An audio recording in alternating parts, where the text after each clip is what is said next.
Hi, everyone.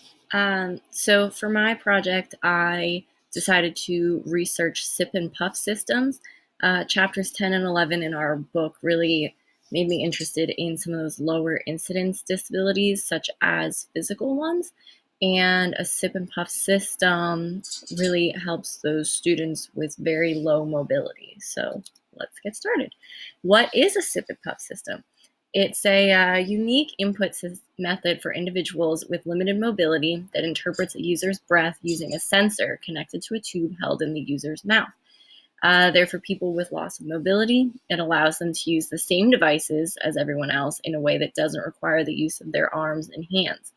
They send signals to a device using air pressure by inhaling and exhaling on a straw tube or wand, and they can be used in speech generating devices for computer use and wheelchair movement. So they're really useful for people who have this loss of mobility, to allow them to communicate and use tools in the classroom that they might not otherwise be able to use. So I did some research with how they're used in education, and students who have mobility issues can face challenges in school because they can't use the school supplies in the same way as their peers. But this sip and puff system allows students to communicate, and it can be combined with a speech generating device, which will enhance the student's ability to participate in classroom activities and give their answers aloud, just as their peers would. Doing computer work, they can use this system to type assignments. They have a left and right click option, and the focus on education as they're able to use the same technology as everybody else.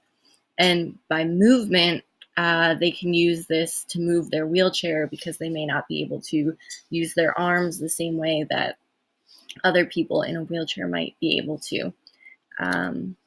So how is it used? This video clip gives us a little taste of how it could be used. So I'll let this play. I'll go a little bit in so you can see how. At the same time, by just moving the joystick of the jaws, as I'll be doing right now. You can be controlling the left, right, up, and down. As you can see, the cursor is doing it. So you can see in this video that he's using his head and his mouth in order to move things on his computer screen instead of using his hands to use a mouse like we would. And the same kind of technology can be used to type, can be used to use a voice generation, and things like that. It could also be used to move a wheelchair in other directions. There's other videos on YouTube that show that as well. Oops. So benefits would be, they're compared to some other technologies for people with mobility issues. The sip and puff system is fairly inexpensive.